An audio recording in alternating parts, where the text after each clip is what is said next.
Bom dia, galerinha, tudo bem? Espero que vocês estejam tomando todas as precauções possíveis. Estamos vivendo aí um momento adverso, mas que, com fé em Deus, logo logo nós estaremos saindo dessa, beleza? Bom, dando sequência na matéria, vamos manter o foco. Iniciaremos hoje o módulo 2 da apostila, certo? E esse módulo 2 ele é uma continuação da primeira apostila, que nós trabalhamos muito a questão de termologia. Só que lá nós vimos os conceitos iniciais e também as classificações iniciais. Essa apostila está trazendo muito a questão de calor, certo? Só que calor e temperatura vocês já viram que se misturam, né? São definições completamente diferentes, porém se misturam. Então hoje nós vamos dar início aí a esta jornada a respeito do calor, mais sobre temperatura, um pouquinho sobre agitação térmica e as diferenças que existem em um e o outro.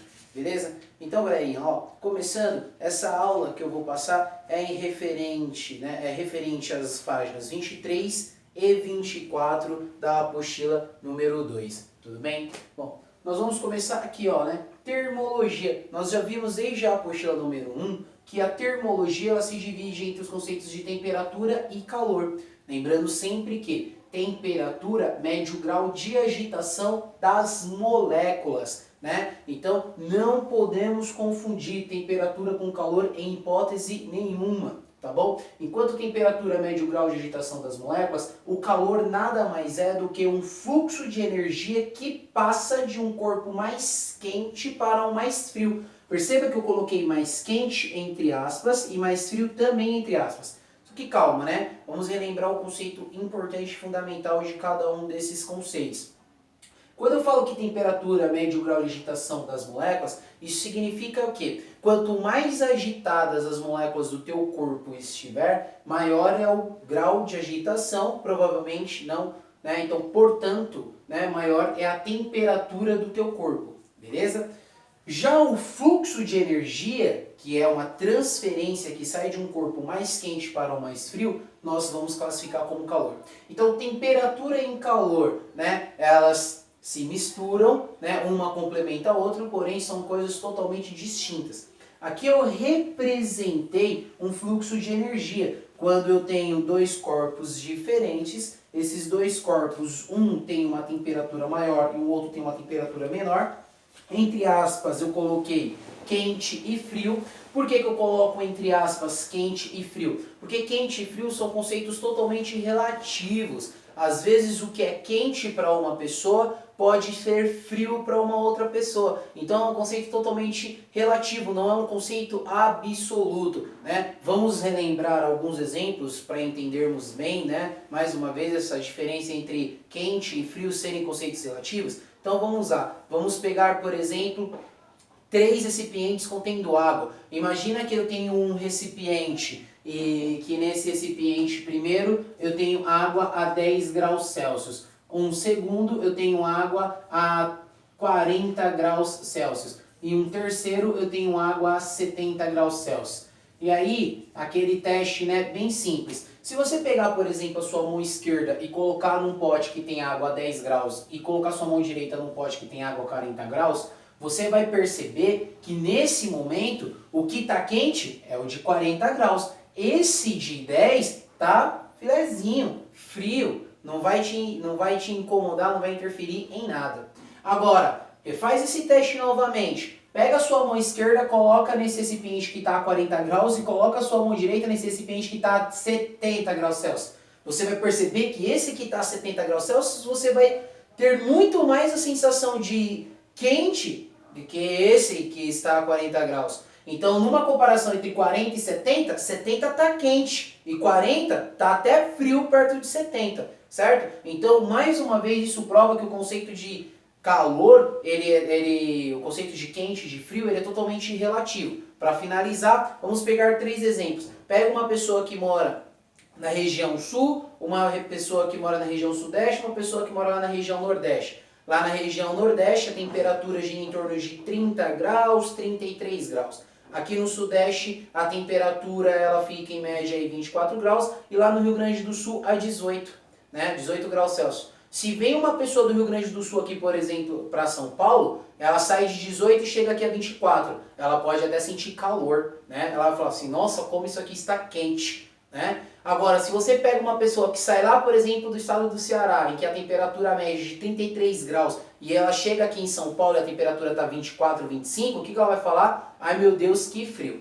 Então, falar quente ou frio é errado, né? É um termo que nós podemos utilizar no dia a dia, mas não é um termo que nós podemos utilizar dentro da ciência, né? Sala de aula, numa provinha escrita. Então, que isso fique bem claro, beleza? Então, ó, esse calor é o fluxo de energia que sai de um corpo com maior grau de agitação térmica e chega até um corpo de menor grau de agitação térmica. Agora, toma cuidado. A transferência de calor sempre ocorre, ó, agora entre aspas, do mais quente para o mais frio. Nunca ao contrário do mais frio para o mais quente. Beleza? Tudo bem? Bom, outra coisa que com essa definição é possível nós informarmos a seguinte situação. Num dia em que a temperatura está bem abaixo do normal, é comum as pessoas dizerem, ah, eu estou com frio. Nós já sabemos, né? Esse termo ele está correto? Claro que não. Esse termo ele está totalmente errado.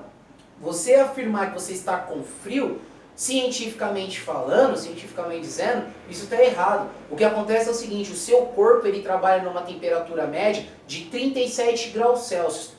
Então, em um dia, né, em que a temperatura, né, diminui muito, vamos imaginar aí 8, 9 graus, o que vai acontecer? A transferência de calor ela não sempre sai do mais quente em direção a um corpo mais frio. Se o teu corpo está a 37 graus e o meio ambiente que você está inserido ele está a 9 ou 8 graus, a tendência é o teu corpo liberar o máximo de fluxo de energia para esse meio ambiente, para tentar estabelecer um equilíbrio térmico. Porém, olha só, né? O seu corpinho e o meio ambiente. É claro que o seu corpo ele não será suficiente ou autossuficiente para transferir tanta energia assim para conseguir equilibrar o meio ambiente. Isso não será possível. Então, por isso você tem uma sensação de frio, porque o seu corpo vai estar enviando e enviando, né, um fluxo de energia e mesmo assim ele não será capaz. Então, na verdade, você não está com frio, você está com uma perda de calor, você está com uma transferência no fluxo de energia, o que te dá uma sensação de frio. Beleza? Tudo bem? Bom, agora vamos lá. Temperatura e agitação térmica. Nós estávamos comparando temperatura e calor. Agora, temperatura e agitação térmica. Simples. Lembra que eu falei que temperatura mede o grau de agitação térmica? Quanto maior for o grau de agitação térmica das suas moléculas, agora vamos falar do corpo humano, certo? Ou, né, porque nós podemos ver esse exemplo para todas as situações, mas principalmente agora focando no corpo humano. Quanto maior for o grau de agitação térmica das moléculas do teu corpo, maior é a temperatura. Então, logo, né, esse exemplo de agitação térmica é o exemplo da febre. Quando um corpo ele está, por exemplo, apresentando uma temperatura maior, é que as moléculas, a agitação térmica das moléculas internas desse corpo estão muito agitadas, ocasionando assim uma febre, beleza? Então o exemplo da febre fica muito bem descrito aqui nesse exemplo, tá bom? E outra coisa, o fluxo de energia, que é a definição de calor, ele sempre ocorre espontaneamente do mais quente para o mais frio. Ele não é um processo forçado, olha, é natural. Por exemplo, você vai, pega uma caneca, coloca água, coloca ela, por exemplo, lá no fogão, fornece energia na forma de calor e começa a aumentar a temperatura daquela água. Depois que você termina, você deixa ela, por exemplo, em cima da mesa, em cima da pia, você vai ver que automaticamente ela vai perdendo, né, todo aquele calor que ela absorveu, ela vai transferindo para o meio ambiente, automaticamente ela vai cedendo temperatura, ela diminui a temperatura. Tudo bem? Bom, agora vamos falar um pouquinho a respeito do equilíbrio térmico, que junta um pouquinho de temperatura, calor e o grau de agitação térmico dessas moléculas, beleza? O equilíbrio térmico, ele funciona mais ou menos assim. Fisicamente falando, eu atinjo um equilíbrio térmico quando eu tenho dois corpos com temperaturas diferentes e que juntos eles atingem uma mesma temperatura. Então vamos imaginar a seguinte situação. Aqui eu tenho um corpo A e eu também tenho um corpo B, certo? Vamos imaginar que o corpo A ele tem uma maior temperatura do que o corpo B. Como que eu pude imaginar isso? Olha a setinha indicando que tem calor saindo do A para o B. Se a setinha está indicando que sai calor do A para o B, é porque o A está com uma temperatura maior e o B está com uma temperatura menor. Porque só é possível transferir calor quando eu tenho um corpo com maior grau de temperatura para um que tem menor. Professor, o que acontece se eu encostar dois corpos com a mesma temperatura? Absolutamente nada. Se os dois corpos têm a mesma temperatura, ninguém tem maior tendência a perder do que o outro, porque eles estão numa mesma temperatura. E a ideia do equilíbrio térmico é justamente juntar dois corpos com temperaturas diferentes para atingirem um equilíbrio térmico, que seria uma T, ó, abreviei aqui, T de temperatura igual, seria atingir uma temperatura igual. Teoricamente na física, essa temperatura de equilíbrio térmico seria 27 graus Celsius.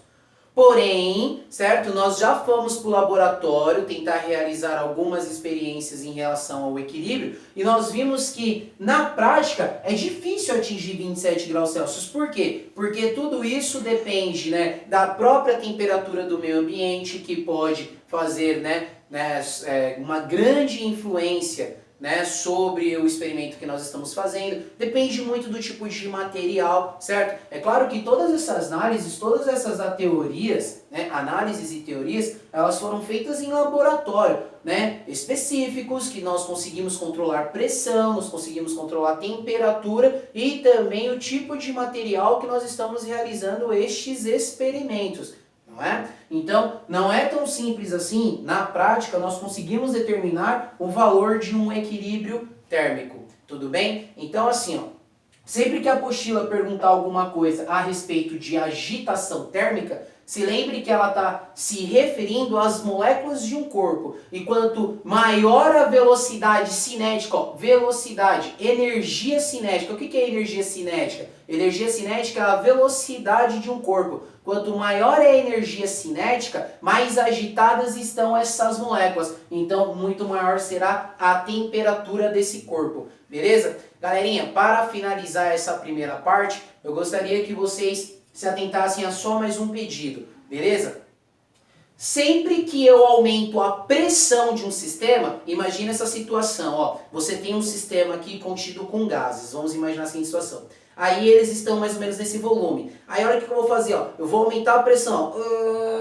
Quando eu aumento a pressão, eu diminuo o volume. Se eu estou diminuindo o volume, imagina o que essas moléculas começam a fazer uma com a outra. Elas começam a se bater. Se elas começam a se bater, elas começam a se chocar, elas ganham muita energia cinética. Se elas ganham energia cinética, a velocidade aumenta. E se a velocidade aumenta, logo nós temos um grau de agitação térmico muito grande, logo nós teremos uma temperatura alta. Tudo bem? Beleza? Galerinha, nessa primeira parte é isso. Em sequência eu volto com a parte 2. Beleza? Obrigado, até mais.